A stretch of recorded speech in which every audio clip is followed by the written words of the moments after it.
الانبیاء محمد صلی اللہ علیہ وسلم اس سرزمین میں آنے والے تمام انبیاء، صحابہ، صالحین اور مومنین کے سردار اور امام ہیں۔ تمام انسانوں کی کامیابی کا واحد ذریعہ نبی صلی اللہ علیہ وآلہ وسلم کی مبارک ذات اور آپ کی اطاعت ہے۔ اللہ نے حضور صلی اللہ علیہ وسلم کی نبوت اور رسالت کی حقانیت ثابت کرنے کے لیے ہر طرح کے دلائل اور نشانیاں واضح طور پر دکھا دیں اور انسانیت کو اپنے سچے نبی کی تمام حجت تمام کر دیا۔ آپ صلی اللہ علیہ وسلم کے نبوت ملنے اور وحی آنے کے قبل ہی اللہ تبارک و تعالیٰ نے ایسے واقعات نمودار کیے جو آپ کے سچے نبی ہونے کی دلیل تھی، اور ایک ذی عقل شخص کے لیے واضح نشانی بھی ان نشانیوں اور معجزات میں نبی کی پیدائش کے وقت ہونے والے غیر معمولی واقعات ہیں جو اس وقت موجود لوگوں نے اپنی آنکھوں سے دیکھا اور آپ کے نبوت کے گواہ ثابت ہوئے۔ جس رات اللہ کے حبیب محمد صلی اللہ علیہ وسلم اس دنیا میں تشریف لائے، اس رات مکہ اور عرب کے لوگوں نے بہت سے عجائب اور مافوق الفطری چیزیں دیکھیں۔ یہ باتیں نہ صرف اسلامی تاریخ بلکہ فارس کے زرتشتوں کی تاریخ میں بھی لکھی ہیں، جو عرب کے پڑوس میں آباد تھے۔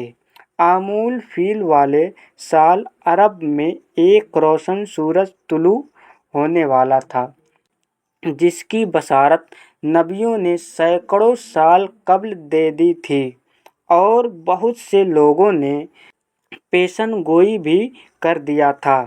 عرب میں اس سال ایسے واقعات ہونے لگے جو اس بات کی نشانی تھی کہ ایک معبود سے ہونے والے اس سال زمین سرسبز ہو گئی، فصلوں میں اضافہ ہو گیا، درخت پھلوں سے بھر کر جھولنے لگے، بارش خوب ہوئی، گویا یہ خوشحالی کا سال تھا۔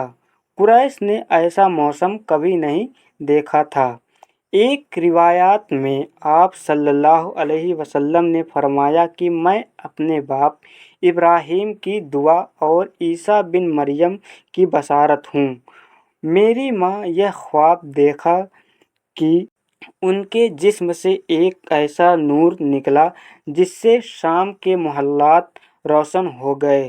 جس رات نبی صلی اللہ علیہ وسلم کی پیدائش ہوئی، وہ غیر معمولی رات تھی، جس کے متعلق آپ کی والدہ حضرت آمنہ فرماتی ہیں کہ مجھ سے ایک نور نکلا، میں نے دیکھا کہ اس سے شام شہر بصرہ کے محلات روشن ہو گئے، میں نے چاند سے دراز تک عورتوں کو دیکھا جیسے کہ یہ عبد مناف کی بیٹیاں ہوں۔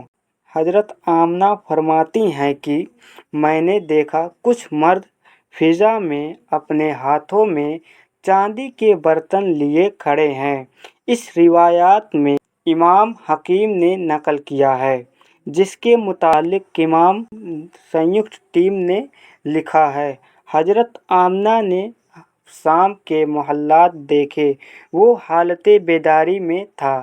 حضرت عثمان کی والدہ بیان کرتی ہیں کہ میں اس رات حضرت آمنہ کے پاس تھی جس رات نبی صلی اللہ علیہ وسلم کی ولادت ہوئی۔ میں گھر میں ہر طرف روشن اور نور محسوس کرتی تھی اور ستارے قریب سے قریب تر ہو رہے تھے، یہاں تک کہ مجھے گمان ہوا یہ میرے اوپر گر پڑیں گے، اور میں نے خانہ کعبہ کو دیکھا کہ وہ نور سے منور ہو گیا تھا۔ علامہ ابن جوزی نے لکھا ہے کہ جب حضور صلی اللہ علیہ وسلم کی ولادت ہوئی تو فرشتوں نے آہستہ اور اونچی آواز میں اعلان کیا، حضرت جبرائیل بشارت لائے اور عرش خوشی سے جھوم اٹھا۔ حورین اپنے محلات سے نکل آئے، عطر نچھاور کرنے لگی۔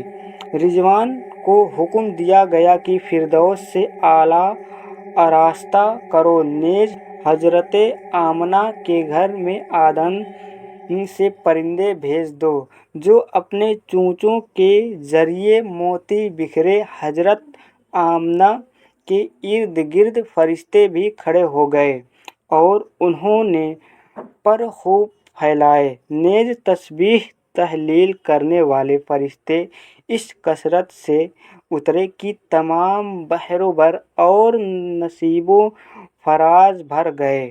علماء و محدثین نے لکھا کہ آپ صلی اللہ علیہ وسلم جیسے ہی دنیا میں تشریف لائے، خانہ کعبہ میں کھڑے وہ بت جس کی قریش مکہ عبادت کیا کرتے تھے، یعنی لات، عزا اور ہبل، تمام بت منہ کے بل گر پڑے۔ جبکہ کچھ محدثین نے لکھا کہ اس رات دنیا کے تمام بت اندھے منہ الٹ گئے۔ شب ولادت کسریٰ یعنی ایران کے بادشاہ کے محل میں زلزلہ آ گیا، اس کے 14 کنگرے گر پڑے، بحر طبریہ خشک ہو گیا اور فارس کا آتش کدہ جو 1000 سالوں سے جل رہا تھا، اس کی آگ بھی بجھ گئی۔ یہ وہ واقعات تھے جو ایک نبی کے آنے کی خبر دے رہے تھے۔ ہزاروں سال سے جانے والی پیشن گوئی اس رات مکمل ہوئی اور رحمت للعالمین کی پیدائش ہزاروں سالوں سے کی جانے والی پیشن گوئی اس رات مکمل ہوئی۔